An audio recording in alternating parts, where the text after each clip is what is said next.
Good morning, my dear students. Hope you all are well, as well as your family members are also in good health and spirit. So it's my next lecture. We had just finished the unit 2 read 1 in our earlier lecture. Now I am going to teach you about application writing. It is our 61 question in our paper, and it is asked in section E.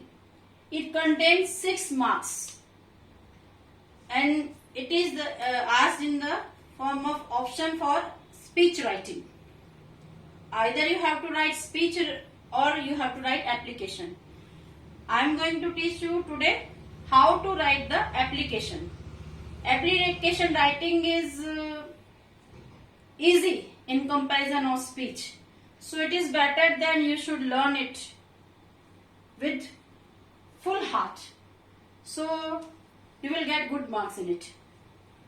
Before we start our application writing, I am giving you a new thought, and that is have a dream and follow it up to its end.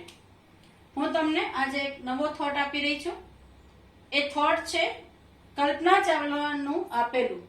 એ કહે છે have a dream. પહેલા એક સ્વપ્ન જો. એક સ્વપ્ન તમારી પાસે હોવું જોઈએ, અથવા એક સ્વપ્ન તમે સેવો and follow it up to its end. અને એ સ્વપ્નનો પીછો એના અંત સુધી કરો.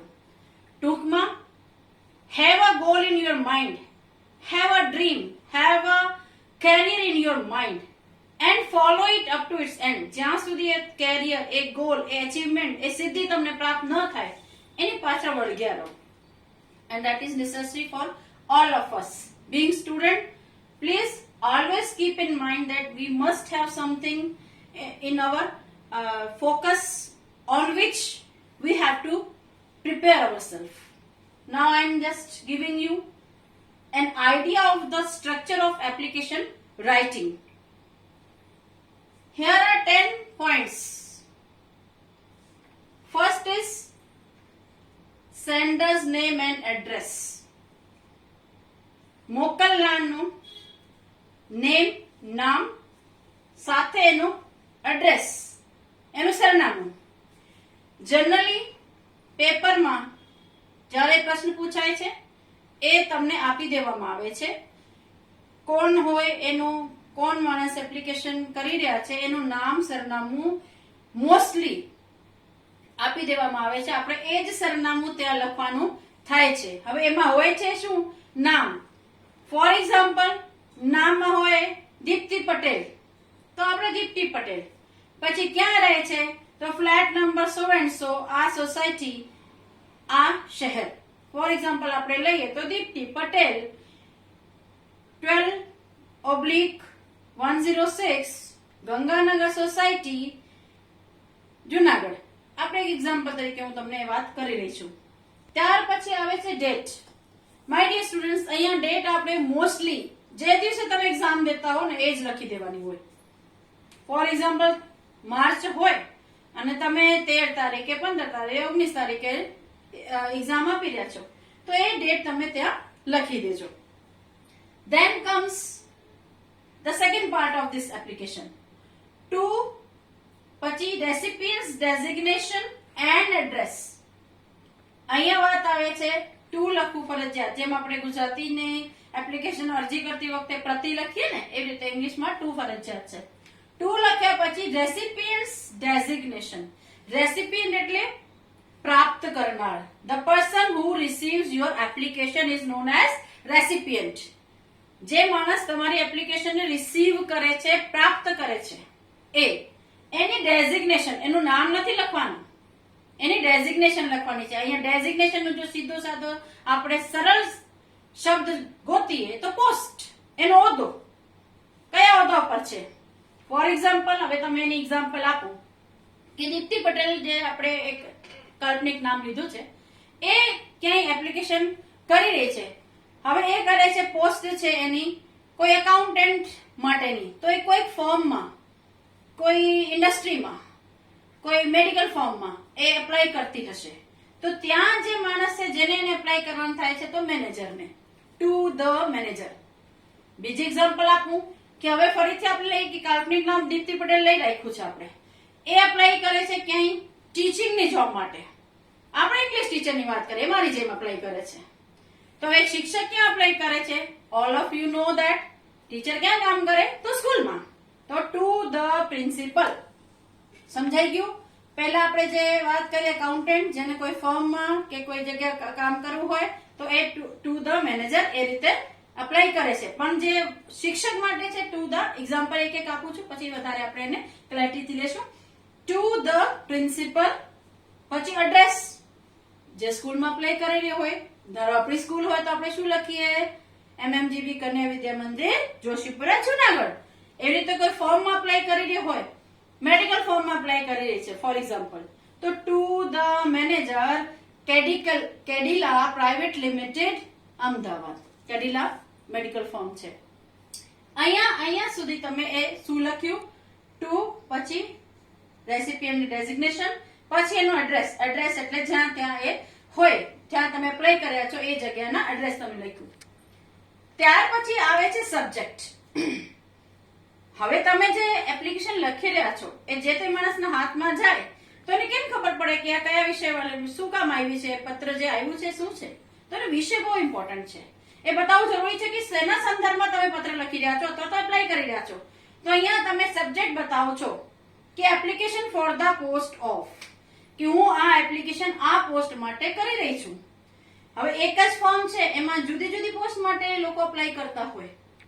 કોઈ મેનેજર માટે કરી રહ્યો છે, કોઈ ક્લાર્ક માટે કરતું હોય, કોઈ બીજા વિભાગ માટે જવા માટે કરતું હોય. તો તમારા એ વિષય જે છે ક્લિયર કરવું પડે. સ્કૂલ છે, સ્કૂલમાં પણ અલગ અલગ વિષયના શિક્ષકો અપ્લાય કરતા હોય, ઇવન ક્લરિકલ સ્ટાફ વાળા અપ્લાય કરતા હોય, તો એને સબ્જેક્ટ લખવું ફરજિયાત છે, જેનાથી તમારા એપ્લિકેશન કયા વિષય બાબત છે એ તરત જ ખ્યાલ આવે. ધેન કમ સેલ્યુટેશન, જેને આપણે ઉદ્બોધન કહીએ છીએ. જનરલી આપણે એમાં રિસ્પેક્ટેડ મેડમ કે સર લખીએ છીએ. હવે હું તમને એમ કહીશ કે આપણે રિસ્પેક્ટેડ સર ને મેડમ વચ્ચે ઓબ્લિક કરીને લખીએ, કારણ કે we don't know the recipient is lady or gents, so it is better to write both respected sir and ma'am oblique કરીને આપણે લખીએ.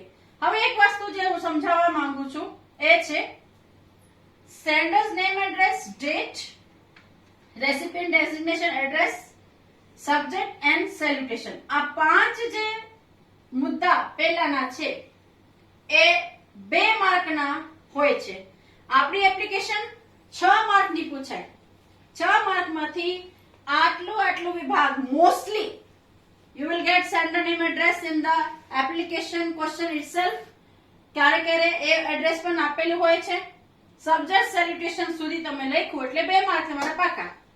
પણ એમાં એક શરત છે, આખી એપ્લિકેશન લખવાની, ઉપરનું લખી આવે, નીચે ન લખીએ તો નહીં ચાલે. આપણે કોઈ દિવસ ધડ વગરનું, માથા વગરનું ધડ જોયું છે કે આમ હાલતું જતું હોય? નહીં. તો ખાલી માથું ન હાલે, એ ધડ જરૂરી છે. હવે નેક્સ્ટ સ્ટેપ જે આપણો છે, આપણે એટલું સમજી ગયા, ભાઈ સેન્ડર નેમ આ છે, એડ્રેસ છે, ડેટ છે, રેસિપિયન્ટ ડેઝિગ્નેશન છે, એડ્રેસ છે, સબ્જેક્ટ છે, સેલ્યુટેશન છે, રિસ્પેક્ટેડ મેમ ઓર સર. ત્યાર પછીનો જે એપ્લિકેશનનું જે હાર્ટ હોય ઓર ઇમ્પોર્ટન્ટ વસ્તુ હોય તો એ છે એની બિગનિંગ. સો અહીંયા આવે છે પેરેગ્રાફ ફોર બિગનિંગ. છઠ્ઠો મુદ્દો આપણો કે જે એપ્લિકેશન તમે કરી રહ્યા છો એની બિગનિંગ તમે કઈ રીતે કરશો. રિસ્પેક્ટેડ સર એન્ડ મેડમ પછી શું લખશો?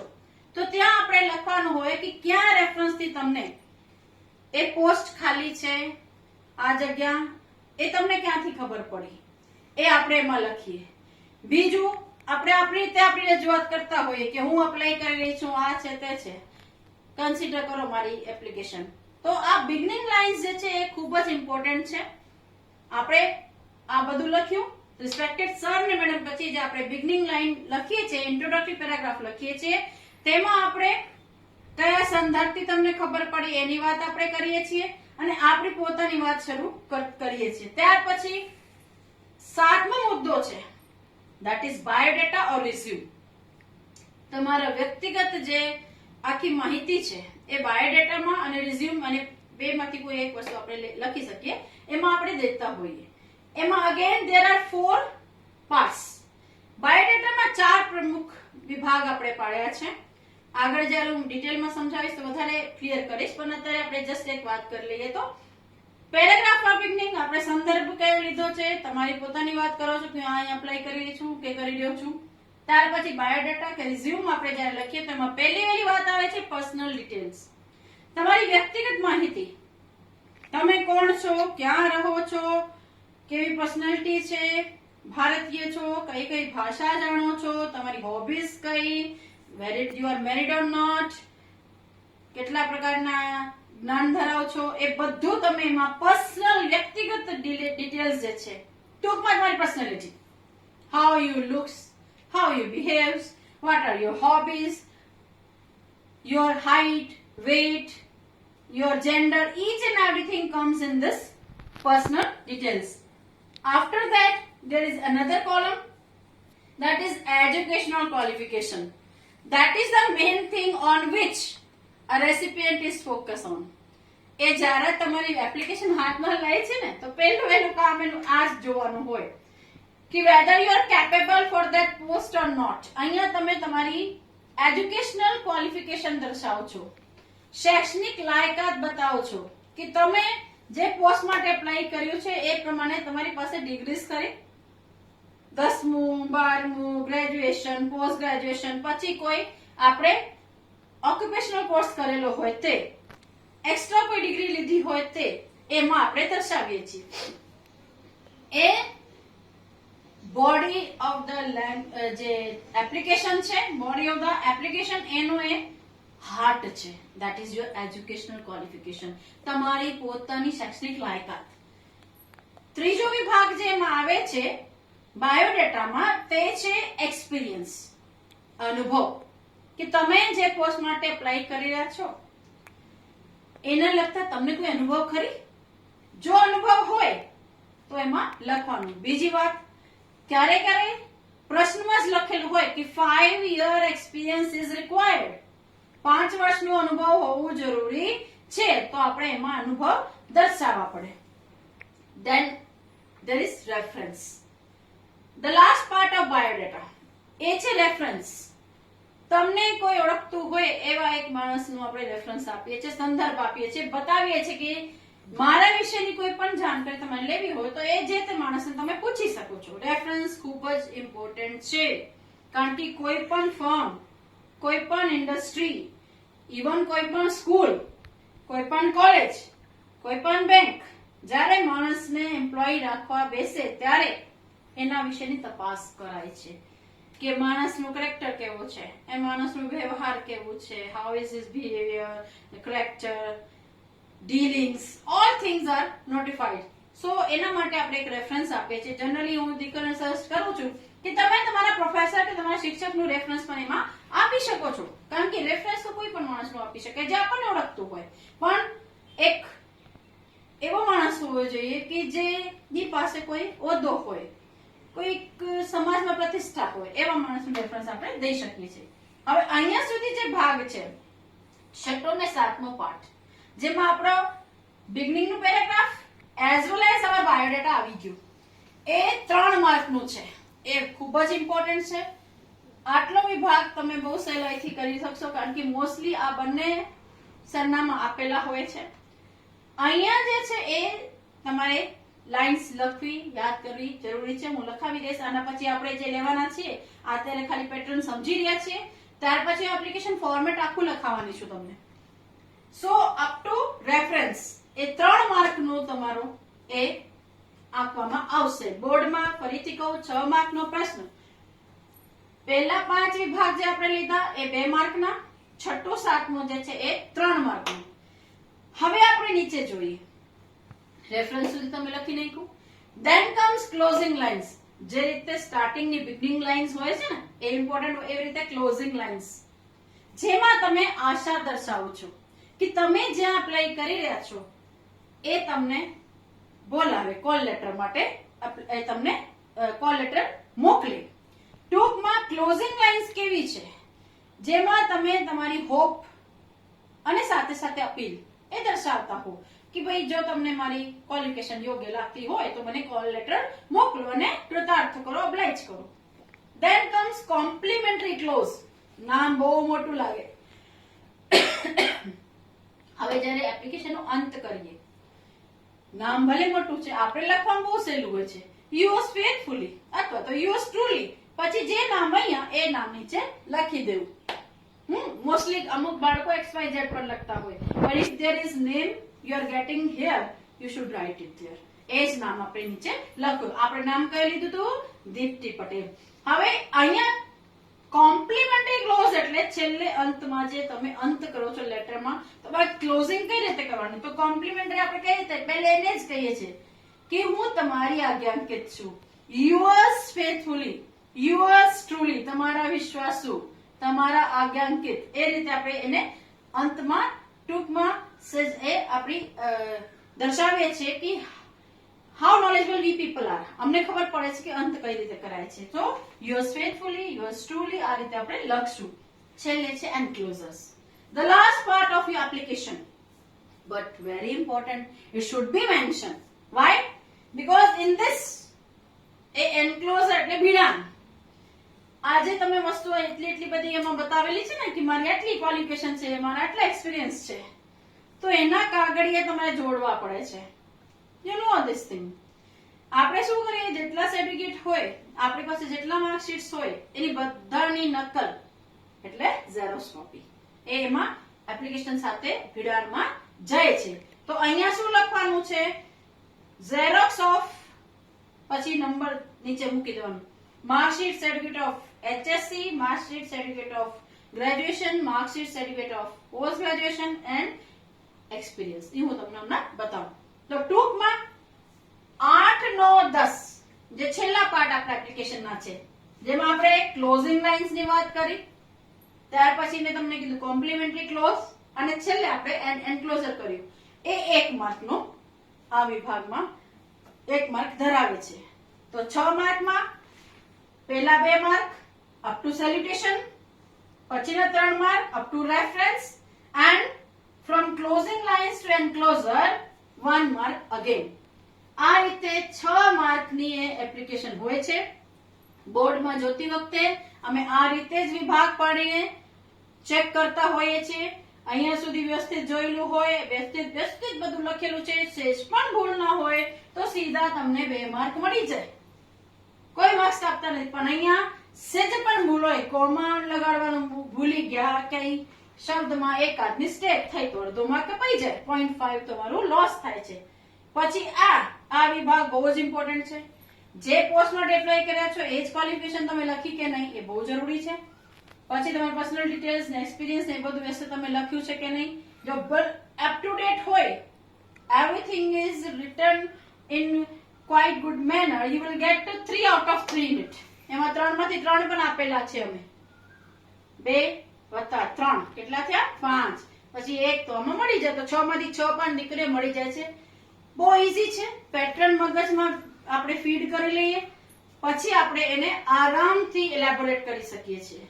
Now I am going to teach you its format. Let's see our format. I had written format of our application. As I told you earlier, you have to write sender name. અહીંયા નામ, for example આપણે દીપ્તિ પટેલ લીધું. Block કે building, જે building for example કોઈ એપાર્ટમેન્ટમાં રહેતું હોય તો 102, 501, 801 એ બ્લોક હોય તો સોસાયટીમાં જ બ્લોક હોય છે, બી, એ, સી જે હોય. પછી એરિયા, કયા એરિયામાં રહેતા હોય એની સોસાયટીનું નામ કે ક્યારે હોય ને બિહાઇન્ડ ધીસ એ પ્રકારના એના એરિયા. ત્યાર પછી સિટી, પછી જે તે શહેરમાં જે તે શહેરથી એપ્લિકેશન કરી રહી છે તે. હવે એક્ઝામ્પલ, ભાઈ ધારો કે Dipti Patel, block 102, Ganganagar apartment, behind Sardar Baug આપણે લગાડીએ, સિટી નામ આપણે લખીએ અમદાવાદ. ઓકે. પછી ડેટ, જે દિવસે તમે એક્ઝામ આપી રહ્યા તે ડેટ આપણે લખવાની. અહીંયા યાદ રાખવા જેવું શું છે? અહીંયા કોમા કોમા કોમા, અહીંયા ફૂલ સ્ટોપ. એ નાની નાની બાબત છે, પર એક્ઝામિનર એના 0.5 માર્ક કાપી લે છે. ત્યાર પછી આપણે વાત થઈ હતી કે અહીંયા રેસિપિયન્ટ જે છે એના આપણે પોસ્ટ અને એની વિગત આપણે ભરવાની થાય. તો ટુ પહેલા શું કરશું name of the post to the principal to the manager to the general manager to the editor જે પ્રકારની પોસ્ટ હોય તે પ્રકારની પછી name of institute or organisation અહીંયા હોદ્દો આવી ગયું પછી જે તે સંસ્થામાં એ માણસ કામ કરી રહ્યો છે એનો ફોર એક્ઝામ્પલ હમણાં મેં તમને વાત કરી જો આપણે સ્કૂલમાં મારી સ્કૂલમાં જે પ્લે કર્યું હોય તો two the principal MM GB કન્યા વિદ્યા મંદિર જોશીપુરા જુનાગઢ આપણે એ રીતે લખીએ છીએ એ રીતે આપણે કોઈ ફોર્મમાં પ્લે કર્યું તો two the manager Cadila private limited Ahmedabad અહીંયા સિટીનું નામ આવશે ત્યાર પછી સબ્જેક્ટ આ જે શબ્દો છે 1 2 3 4 5 આ પાકા કરી લેજો દરેક એપ્લિકેશનમાં આપણે એ જ લખવાનું છે ખાલી ફેરફાર ક્યાં થશે આ જે બ્લેન્ક છે એમાં an application for the post of અહીંયા નેમ ઓફ ધ પોસ્ટ ફરે જો તમે એકાઉન્ટન્ટની પોસ્ટ હોય તો accountant for an application for the post of accountant ટીચરની પોસ્ટ હોય an application for the post of accounts teacher English teacher economics teacher whatever જે પોસ્ટનું નામ હોય તે ત્યાર પછી સેલ્યુટેશન મેં તમને પહેલા જ વાત કરી કે આપણે સર ને મેડમ ઓબ્લિક કરી લખીએ છીએ રિસ્પેક્ટેડ સર ઓર મેડમ અહીંયા આ શબ્દો એઝ ઇટ ઇઝ આ શબ્દો એઝ ઇટ ઇઝ અહીંયા તમને સમજાઈ ગયો છે કે આપણે સેન્ડર્સ નેમમાં કેટલી વિગતો ભરવાની છે રેસિપિયન્ટ જે એડ્રેસ છે અથવા તો પોસ્ટ રેઝિગ્નેશન સાથેનો એડ્રેસ છે એમાં કેટલી વિગતો ભરવાની છે ત્યાર પછી આ આપણે બિગનિંગ પેરાગ્રાફ આવે છે એ બિગનિંગ પેરાગ્રાફ જે છે એમાં આપણે લખીએ તો જ્યાં મેં અમુક બ્લેન્ક તમને દર્શાવ્યા છે આ પેરાગ્રાફ બધેમાં સરખા જ રહેશે દરેક એપ્લિકેશનમાં આપણે એ જ શબ્દો લખવાના થશે શું લખીએ છીએ with reference to your advertisement given in ખાલી જગ્યા એ કે તમારી જે જાહેરાત તમે આપેલી હતી એના સંદર્ભે નેમ ઓફ ન્યૂઝપેપર અહીંયા મોસ્ટલી આપણે English newspaper the times of India લખી શકીએ છીએ ધ ટાઈમ્સ ઓફ ઇન્ડિયા હવે ધારો કે તમને યાદ ન રહે તો સૌથી સહેલો આપણો જે આપણને યાદ રહી જાય તો ગુજરાત સમાચાર તમે લખી શકો છો એ દિવ્ય ભાસ્કર લખી શકો જરૂર નથી ઇંગ્લિશ ન્યૂઝપેપર પણ ધેટ વિલ બી બેટર જો આપણે લખી શકીએ તો સો ફરીથી with reference to your advertisement given in the times of India અહીંયા આપણે શું લખ્યું છે name of newspaper A newspaper નામ આવી ગયું ડેટેડ તારીખ તો અહીંયા જે તમે તારીખ લખી છે એનાથી કોઈ 2 દિવસ આગળની ફોર એક્ઝામ્પલ આજે કઈ તારીખ છે મારી દીકરીઓ કહેશે તો આજે 5 તારીખ છે 5 જૂન 2020 અહીંયા જો આપણે તારીખ લખી હોય તો અહીંયા શું લખશું આપણે બેટા અહીંયા આપણે લખી શકીએ અહીંયા 3 તારીખ આપણે લખીએ 3/6/2020 2 દી અગાઉની આપણે તારીખ મૂકી શકીએ અહીંયા આટલું આપણે શું લખ્યું છે કે કયા સંદર્ભથી તમને ખબર પડી કે જે તે જગ્યા પોસ્ટ ખાલી છે અપ્લાય કરી રહ્યા છો તો સંદર્ભ બતાવવું પડે તો સંદર્ભ તમે ક્યાંથી લીધું કે ટાઈમ્સ ઓફ ઇન્ડિયામાં તમે જાહેરાત આપેલી છે એના સંદર્ભમાં I would like to apply four the post of હું અપ્લાય કરવા માંગુ છું પોસ્ટ ઓફ હવે પોસ્ટ ઓફ કઈ અહીંયા જે પોસ્ટ છે એ જ અહીંયા આવી જશે અકાઉન્ટન્ટ હોય તો અકાઉન્ટન્ટ મેનેજર હોય તો મેનેજર ટીચર હોય તો ટીચર એ પોસ્ટનું નામ લખી દેશું ઇન યોર તમારી અહીંયા તમારી કેને આપણે સંદર્ભ તો આ ઇન્સ્ટિટ્યૂટનું નામ અહીંયા આવશે જે સંસ્થામાં અપ્લાય કર્યા છો એનું નામ અહીંયા આપણે લખશું જો name of institute for example I would like to apply for the post of teacher in your school MMGB કન્યા વિદ્યા મંદિર સમજાય છે આ રીતે આપણે લખશું so એટલા માટે so I am sending you એટલા માટે હું તમને મોકલી રહી છું my biodata અથવા તો resume for your kind consideration તમે ધ્યાનમાં લો એટલા માટે હું મારું બાયોડેટા અને resume મોકલી રહી છું which is as under જે નીચે દર્શાવ્યા મુજબ છે so now we are just writing our biodata first thing which we have to write in our biodata is personal detail મેં તમને 4 વિભાગ બતાવ્યા હતા ને બાયોડેટામાં personal detail education qualification experience and reference આપણે personal detail જો લઈએ તો એમાં કેટલા વિભાગ છે તો એમાં આટલા આપણે વિભાગ મૂકવાના થાય છે પહેલા નામ નેમ જે એપ્લિકેન્ટ છે સેન્ડર છે એ જ નામ અહીંયા આવી જશે એડ્રેસ અહીંયા એડ્રેસમાં આખો એડ્રેસ લખવાની જરૂર નથી. આપણે સીધું શું લખવાનું છે? 3 શબ્દ લખવાનું છે. એઝ શોન અબાઉ, ઉપર દર્શાવ્યા મુજબ. ફરીથી બીજી વખત એડ્રેસ લખવાની કઈ જરૂર રહેતી નથી. નામ તમે ફોર એક્ઝામ્પલ આપણે દીપ્તિ પટેલ સવાર પહેલાથી જ રાખ્યું છે, એ જ આપણે લઈ લઈએ. Deepti Patel as shown about address થઈ ગયું. ડેટ ઓફ બર્થ એક સમજવાની બાબત છે. હવે યાદ રાખજો, આપણે જ્યારે એપ્લિકેશન લખતા હોય ને તો તમે કોઈની વતી એપ્લિકેશન લખી રહ્યા છો તો ભૂલીને તમારી ડેટ ઓફ બર્થ ને લખી લખતા નહીં કે ચલો ભાઈ મારી ડેટ ઓફ બર્થ તો આ છે, 2002 છે, 2003 છે, 2005 છે, એવું નહીં લખવાનું. કારણ કે you are not capable to apply in any firm or any institute. હજી તો તમે ભણી રહ્યા છો તો આપણે શું કરવાનું થશે? અહીંયા ડેટ ઓફ બર્થ જે છે એ એવી રીતે થવી જોઈએ કે તમે આજ સુધીમાં પોસ્ટ ગ્રેજ્યુએટ થઈ જાઓ, કોઈ એજ્યુકેશનલ ક્વોલિફિકેશન પણ બીજી જે ઓક્યુપેશનલ છે એ લઈ ચૂક્યા હો, અને સાથે સાથે તમારી પાસે 5 વર્ષનો એક્સપિરિયન્સ પણ હોવું જોઈએ. તો આ બધું ગણીએ તો હું હવે તમને એક સાદી એક વસ્તુ સમજાવી રહી છું, જરા બોર્ડ ઉપર ધ્યાન દેજો દીકરીઓ. આપણે જે ડેટ ઓફ બર્થ છે કઈ રીતે હોવી જોઈએ? હવે એક સાધારણ વાત છે કે એક માણસ 10th ક્લાસ પાસ કરે ને ત્યારે 15 વર્ષનો થાય છે. કેટલા વર્ષનો? 15 વર્ષનો. 10મું પાસ કરો ત્યારે 15 વર્ષના. 12th ક્લાસ પાસ કરો ત્યારે તમે 17 યર્સ ના થાવ છો. ત્યાર પછી ગ્રેજ્યુએશન, કોઈ પણ ગ્રેજ્યુએશન, બીકોમ હોય, બીબીએ હોય, બીસી હોય, બીએ હોય કે આપણે બીએસસી હોય, 3 વર્ષ એ લગાડીએ તો આપણે 20 વર્ષના આપણે ગ્રેજ્યુએટ થઈ ગયા. ઓકે. હા, બીઈ કરો તો 4 વર્ષ થાય. બી એટલે બેચલર ઓફ એન્જિનિયરિંગ. ઓકે. પછી પીજી એટલે પોસ્ટ ગ્રેજ્યુએશન, એ 2 વર્ષ બીજા લગાડો તો 22 વર્ષના થઈ ગયા. હવે એકાદ વર્ષ તમે કોઈ ઓક્યુપેશનલ કોર્સ કર્યું છે, ઓસી એટલે ઓક્યુપેશનલ કોર્સ, કોઈ વ્યવસાય, ફોર એક્ઝામ્પલ બીએડ કરીએ છીએ, બીએડ પણ અત્યારે 2 વર્ષની છે તો એ 2 વર્ષ લગાડી લો તો આપણે કેટલા વર્ષના થઈ ગયા? બધું કમ્પ્લીટ કરતા કરતા હાઉ મેની યર્સ? 24. ઓકે. 15 વત્તા આપણે 2 કર્યું, પછી 17 વત્તા આપણે 3 કર્યું, 20 વત્તા આપણે 2 કરીએ તો આ આવશે, અને 22 વત્તા 2 કરીએ તો 24 વર્ષ આપણે થયા. ઓકે, 24 વર્ષ. અત્યારે શું ચાલી રહ્યું છે? 2020. હવે 2020 ચાલી રહ્યું છે, જેમાં તમે 5 વર્ષનો એક્સપિરિયન્સ પણ બતાવવાનું છે કે મારી પાસે 5 વર્ષનો, તો એ પ્લસ 5 વર્ષ હજી આપણે લગાડીએ તો કેટલા વર્ષ થયા? 29. જે ભાઈ એપ્લાય કરે છે એટલીસ્ટ 29 વર્ષના હોવા જોઈએ. હવે 29 વર્ષનો હોવો જોઈએ તો આપણે એને એમાંથી માઇનસ કરવા પડશે. 29 વર્ષ માઇનસ કરો તો શું આવે? 1991, 92 માઇનસ આવશે ને. હવે આપણે શું કરીએ? આપણે આ ડેટ ઓફ બર્થ 1991, 1992 નો આડે રાખશું.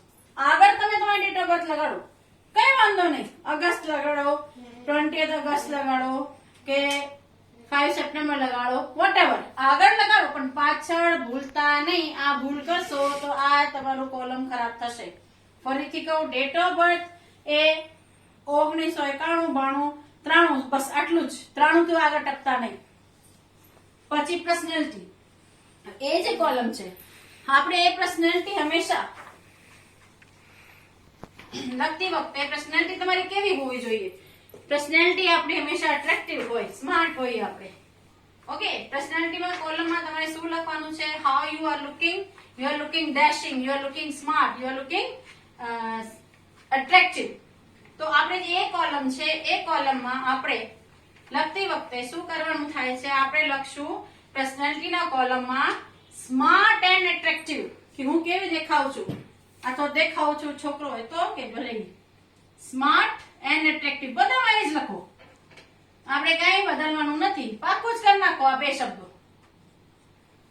Then comes nationality. આપણે બધા we all are Indians. આ કોલમ બી ભરાઈ ગયું. આપણે બધા ઇન્ડિયન્સ છીએ, છે ને? હમ સબ ભારતીય હૈ. Then comes mother tongue. તો ગુજરાતમાં રહીએ તો આપણી મધર ટંગ કેવી કહેવાય? ગુજરાતી. પછી language non.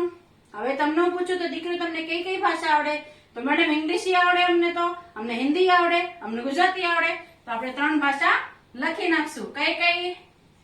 Gujarati, English and Hindi, our national language, એ આપણને આવડે છે. Then comes caste. હવે આ જો કાસ્ટ તમને ખબર પડે તો એ કોલમ મૂકવાનું. દીતિ પટેલ છે તો ખબર છે પટેલ છે, પણ કોઈ કાસ્ટ એવી હોય તમને ન ખબર પડે કે આ કઈ કાસ્ટ હોય તો એ ખાઈ જવાનું, એક કોલમ મૂકવાનું જ નહીં. રિલીજન હિન્દુ, મોસ્ટલી હિન્દુ જ અપ્લાય કરતા હોય આજ સુધી. નામ તમને મુસ્લિમ લાગે તો મુસ્લિમ લખી દેવાનું. જેન્ડર, હવે દીપ્તિ છે, દીપ્તિનું જેન્ડર કેવા કહેવાય તો ફિમેલ છે. ઓકે, ધારો કે દીપ્તિની જગ્યાએ આપણે દીપકભાઈ હોય તો મેલ થઈ જાય. મેરિટલ સ્ટેટસ, હવે આપણે એક્સપિરિયન્સ 5 વર્ષનું દર્શાવવાના છીએ તો મેરિટલ સ્ટેટસમાં આપણે લખશું મેરિડ, મેરિડ છે. હોબીઝ, કયા પ્રકારના શોખ છે તો કોઈ બે આપણે હોબીઝ રાખીએ. એક તો આપણે રીડિંગ રાખી લઈએ, બીજા આપણે ટ્રાવેલિંગ રાખી લઈએ. બસ આવી અમને શોખ છે, ટ્રાવેલ કરવાનું અને ખૂબ વાંચન કરવાનું. જે મામા સ્માર્ટ અને એટ્રેક્ટિવ રાખ્યા ને બધામાં એક જ યાદ રાખી લો, કઈ આપણે બીજું કરવાનું નથી. હાઈટ વેટ, હાઈટ વેટ આપણે એ બી એક અંદાજિત લઈ લઈએ. 5, 10 બોયઝ માટે, 5, 4 દીકરીઓ માટે. ઓકે, વેટ બોયઝ માટે આપણે 67 રાખીએ કેજી, દીકરીઓ માટે આપણે 52 કેજી રાખીએ. ઓકે, કોઈ બી એક આપણે લખી શકીએ, એટલું બધું મેટર કરતું નથી. ગમે વજન લખો, તમારું વજન લખો તો બી ચાલશે. તો અહીંયા પર્સનાલિટી થી વેટ સુધી 11 કોલમ થશે જે તમારે ભરવાના થાય છે.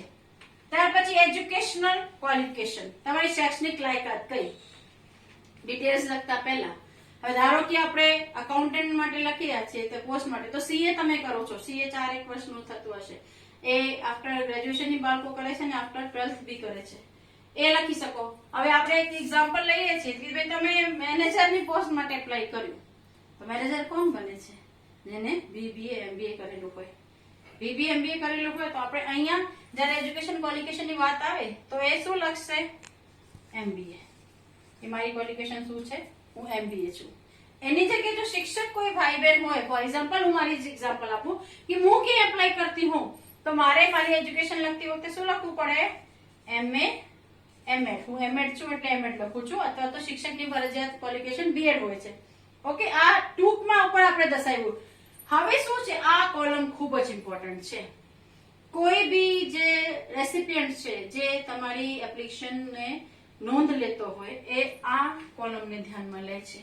આ કોલમ શું દર્શાવે છે કે તમે ખરેખર જે એપ્લાય કરી રહ્યા છો એના માટે તમે કેપેબલ ખરી. આ શું છે, એમાં 5 આપણે કોલમ બનાવવાના થશે. પહેલો સિરિયલ નંબર આપણે કેટલી આપણે વિગત ભરીએ તે, પછી નેમ ઓફ એક્ઝામ, કયા પ્રકારના એક્ઝામ દીધા છે તમે, બોર્ડ યુનિવર્સિટી, કયા બોર્ડમાંથી કઈ યુનિવર્સિટીમાંથી, કયા વર્ષમાં પાસ થયા છો અને પર્સન્ટેજ તમારી કેટલી છે. આમાં આપણે દર્શાવવાની વિગતો કઈ તો 10th or 12th SSC HSC પહેલું એક્ઝામ આપણે દર્શાવી શકીએ, મોસ્ટલી એચએસસી દર્શાવીએ છીએ. ત્યાર પછી ગ્રેજ્યુએશન, ગ્રેજ્યુએશનમાં કોઈ પણ ગ્રેજ્યુએશન હોઈ શકે છે. હવે ઇંગ્લિશ ટીચર છે તો એ બીએ હોય, એની જગ્યાએ કોમર્સ ટીચર હોય તો એ બીકોમ હશે ગ્રેજ્યુએશનમાં. પોસ્ટ ગ્રેજ્યુએશનમાં શું થશે, MA, MCom, MSc, ME, MTech, MBA એ બધું આવી જાય. ત્યાર પછી ઓક્યુપેશનલ કોર્સ, હમણાં તમને મેં વાત કરી કે જો મારે એપ્લાય કરવું હોય તો મારે બીએડ મારી જે છે ફરજિયાત શૈક્ષણિક લાયકાત છે તો એ બીએડ. ટૂંકમાં અહીંયા એચએસસી પછી કોઈ પણ ગ્રેજ્યુએશન, એમાં તમે બીએ હોય, બીકોમ હોય, બીએસસી હોય, બીઈ હોય, બીબીએ હોય, બીસીએ હોય, એ બધું આવી જશે. ત્યાર પછી પોસ્ટ ગ્રેજ્યુએશનમાં MA, MCom, MSc, ME, MBA એ બધું આવી જાય. એમસીએ ઓક્યુપેશનલ જે કોર્સ છે મેં હમણાં વાત કરી તો એ આમાં ટીચરનું હોય તો એ સીપીએડ, ડીપીએડ એ બધા એમાં આવી જાય. આ વિગત આટલા તમે એક્ઝામના નામ આપ્યા. પછી કયા બોર્ડ યુનિવર્સિટીમાંથી તો પેલું ગુજરાત બોર્ડ આપણે લખીએ છીએ જીએસએચએસસીબી. ત્યાર પછી હું દીકરીને જનરલી કહું છું બાકી યુનિવર્સિટીઝના નામ આપણને આકરા પડે, દરેક જગ્યાએ ગુજરાત યુનિવર્સિટીનું નામ લખી દો. ગુજરાત તો આપણું રાજ્ય છે, આપણું નામ યાદ રહી જાય એવું છે.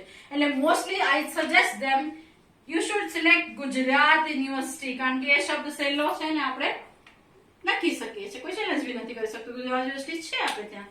હવે પાસિંગ યર, આ ફરીથી સમજવા જેવી બાબત. હવે અહીંયા તમે 1991 આપી દીધું છે દીકરીઓ કે હું 1991 ની બોર્ન છું. અહીંયા એ વિગત એ પ્રમાણે. હવે 1991 માં તમે બોર્ન છો અને તમે HSC ની વિગત આપી રહ્યા છો, તો HSC આપણે કયા વર્ષમાં કરી હતી? 2008 માં કરી. પહેલો કોલમ આપણો HSC નું 2008 માં અમે HSC પૂર્ણ કરી, એ આપણે દર્શાવીએ છીએ અહીંયા.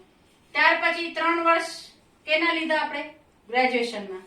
તો આપણે 2011 માં ગ્રેજ્યુએટ થયા. ત્યાર પછી 2 વર્ષ પોસ્ટ ગ્રેજ્યુએશન ના લીધા, આપણે 2013 માં પોસ્ટ ગ્રેજ્યુએટ થયા. રફમાં ધ્યાન રાખજો. અને 2013 પછી પ્લસ આપણે 2 વર્ષ ઓક્યુપેશનલ કોર્સ માટે લીધા, તો 2014. તો અહીંયા જે વિગત છે 2008, 2011, 2013 અને 2015, 2 વર્ષનું કોલમ છે, 1 વર્ષમાં બે થતી નથી. 2015 સુધી દર્શાવ્યું તમે કે ભાઈ તમે આ રીતે પાસ થયા. 12મું કર્યું 2008 માં, પછી ગ્રેજ્યુએશન કર્યું 2011 માં, પોસ્ટ ગ્રેજ્યુએશન કર્યું 2013 માં, 2015 માં તમે ટોટલી ઓક્યુપેશનલ સાથે આપણે ઓક્યુપેશનલ કોર્સ સાથે આપણે પાસ થયા. ફોર એક્ઝામ્પલ MA BEd ની હું વાત કરું તો મારા શિક્ષકો MA BEd હોય છે, તો BEd કરતા કરતા એને આટલા વર્ષો થઈ જાય. MA BEd ઇંગ્લિશ ના જે ક્વોલિફિકેશન છે એ શું છે? MA BEd. Now another part of our resume is experience, which is very important. અને ફોર્મેટ આપણું એઝ ઇટ ઇઝ રહેશે. આટલી ખાલી જગ્યા જે છે એ જ સુધારમાં આવશે, બાકી બધી જગ્યાએ જ લખવાનું થશે. એક્સપિરિયન્સ કે અનુભવ. આઈ હેવ બીન સર્વિંગ એઝ, કે હું સેવાઓ આપી રહી છું. એઝ અહીંયા તમારું નેમ ઓફ ધી પોસ્ટ, આ જે ખાલી જગ્યા રાખી છે એ પોસ્ટ નું નેમ છે. ફોર એક્ઝામ્પલ જો અકાઉન્ટન્ટ હોય તો I have been serving as accountant. Teacher હોય તો I have been serving as English teacher. જો મારું લખતી હું તો શું લખું? I have been serving as English teacher. પોસ્ટનું નામ આવી ગયું ઇન. ક્યાં? તો હું ક્યાં સર્વિસ કરું છું? MMGB કન્યા વિદ્યા મંદિર. ફોર લાસ્ટ, મારે અહીંયા 5 years ન હોય, મારે કેટલા વર્ષથી સર્વિસ કરી રહી છું? 18 વર્ષ થઈ ગયા છે. એ તો એક્ઝામ્પલ આપું છું, પણ આપણે શું કરવાનું? સમજવાની બાબત શું છે? ફરીથી કહું છું, આઈ હેવ બીન સર્વિંગ એઝ, હું સેવા આપી રહી છું. અહીંયા કઈ પોસ્ટ ઉપર તમે છો? અકાઉન્ટન્ટ હોય તો અકાઉન્ટન્ટ, ટીચર હોય તો ટીચર, મેનેજર હોય તો મેનેજર, લેબ એટેન્ડન્ટ હોય તો લેબ એટેન્ડન્ટ. પછી ઇન, જે તે સંસ્થાનું નામ, નેમ ઓફ ધ ઓર્ગેનાઇઝેશન, જે જગ્યા તમે ઓલરેડી સર્વિસ કરી રહ્યા છો એ જગ્યાનું નામ આપણે આપવાનું. ફોર લાસ્ટ 5 years, કારણ કે જો ઉપર કીધું હોય કે 5 વર્ષનો અનુભવ હોવો જોઈએ તો આપણે એ લખવું ફરજિયાત થઈ જાય. ત્યાર પછી આપણે રેફરન્સ આપીએ છીએ. મારું તો માનવું એમ છે કે જે તમે અહીંયા ઓર્ગેનાઇઝેશન બતાવી ને ત્યાંના માણસનું જ રેફરન્સ આપી દો. ધારો કે પહેલા જે ફર્મ ઉપર, પહેલે જે સ્કૂલમાં તમે ઓલરેડી સર્વિસ કરી રહ્યા છો એનું રેફરન્સ આપો. નેમ, ધારો કે મારે એપ્લિકેશન કરવી છે અને હું મારે કોઈ રેફરન્સ આપવું તો મારે અહીંયા શું લખવું પડે? નેમ. તો જયશ્રીબેન મંગોલિયા. ઓક્યુપેશન પ્રિન્સિપલ, તો ક્યાંના? MMGB કન્યા વિદ્યા મંદિર, જોશીપુરા, જુનાગઢ. એ મારું રેફરન્સ છે. હું જ્યાં સર્વિસ કરતી હું એ તે જગ્યાના રેફરન્સ મેં આપ્યા. એવી જ રીતે આપણે જ્યારે અપ્લાય કરતા હોઈએ તો કોઈ એક ફોર્મ અપ્લાય કરતા હોય તો જે જગ્યા પહેલા તમે સર્વિસ કરતા હો ત્યાંનું નામ, કોઈ ઇન્વેન્ટરી નામ રાખો, કોઈ બી નામ. હું તો કહું તમારા પપ્પા નામ લખી નાખો, કઈ વાંધો નહીં, યાદ રહી જતું. અને એના પછી ઓક્યુપેશન પોસ્ટ જે તે જગ્યાના, ભાઈ મેનેજર છે કઈ જગ્યા, તો આ પ્રાઇવેટ લિમિટેડ, કોઈ બી નામ એક આપણે મૂકી શકીએ છીએ. બીજું, એ યાદ ન રહેતા હોય તમને કે ભાઈ મને ભૂલાઈ જાય છે, તો કઈ વાંધો નહીં. તમારા શિક્ષકો જેની પાસે તમે ભણી રહ્યા છો, કોલેજમાં તમે જેની પાસે ભણ્યા હો, ફોર એક્ઝામ્પલ મારું રેફરન્સ આપી શકો. PR Sharma, assistant teacher, MMGB કન્યા વિદ્યા મંદિર, જોશીપુરા, જુનાગઢ લખી શકો છો. એમાં કઈ ઉપાધિ નથી. તમારા શિક્ષકનું પણ રેફરન્સ તમે એમાં આપી શકો છો. તો અહીંયા સુધી આપણે રેફરન્સ લીધું. હવે આપણે શું કરવાનું થશે? Closing line. So after writing reference, you have to mention the closing lines. એમાં આપણે આ ક્લોઝિંગ લાઈન દરેકમાં એઝ ઇટ ઇઝ રહેશે, એ જ લખવાની છે, બીજું કઈ પાકું કરવાની જરૂર નથી. Sir, if my details or qualification, બે માંથી કોઈ એક શબ્દ લખશું. if my details or qualification suits to you, કે જો મારી જે મેં તમને ડિટેલ આપી છે, જાણકારી આપી છે, મારી લાયકાત આપી છે એ તમને સૂટ થતી હોય તમારી રિક્વાયરમેન્ટ મુજબ, then please send me a call letter and oblige. મને એક કોલ લેટર તમે મોકલો અને કૃતાર્થ કરો. આ લીટી તમે લખો તો સારું, નહીં યાદ રહે તો કઈ વાંધો નહીં. Hoping for an early response. હું રાહ જોઈ રહ્યો છું તમારા તરફથી વહેલું મને જવાબ મળે. આટલે અહીંયા સુધી લખશો તો બી ચાલશે. આ યાદ રહી છે તો લખો તો વેલ એન્ડ ગુડ. અહીંયા શું દર્શાવ્યું? તમે આશા દર્શાવી છે કે તમે મને કોલ લેટર મોકલશો. ત્યાર પછી આપણે ક્લોઝિંગ એક આપણે વાત કરી હતી કે કોમ્પ્લિમેન્ટરી ક્લોઝિંગ હોય છે. તો આ yours faithfully અથવા તો ટ્રુલી, ફેથફુલી શબ્દ યાદ ન રહે તો ટ્રુલી, આપનું વિશ્વાસુ. અહીંયા નામ આપણે પહેલા દીપ્તિ પટેલ લઈને ચાલી રહ્યા છે, એ જ નામ અહીંયા આવી જશે. છેલ્લે એન્ક્લોઝર. તમને યાદ હોય તો 8, 9, 10 પોઈન્ટ આપ્યા હતા. Closing lines, closing, complimentary closing, પછી એન્ક્લોઝર. એટલે ભિડાણમાં શું આવે છે? તો xerox copy of HSC marksheet certificate, graduation marksheet certificate, PG post graduation marksheet or certificate. અહીંયા સર્ટિફિકેટ કયો હોય છે? Degree certificate. પછી એક્સપિરિયન્સ સર્ટિફિકેટ અને કોઈ ઓક્યુપેશનલ, ફોર એક્ઝામ્પલ આપણે બીએડ કર્યું હોય તો બીએડ. અહીંયા આપણે શું લખશું? HSC પછી ગ્રેજ્યુએશન હોય તો BA, તો BA, MA, એક્સપિરિયન્સ સર્ટિફિકેટ અને બીએડ. ઓકે, આ રીતે એની ઝેરોક્સ કોપી આવી જાય. So here just I teach you the format. I had written an application for you people and I will send it in written form in my next video. Hope you can understand. Okay, thanks.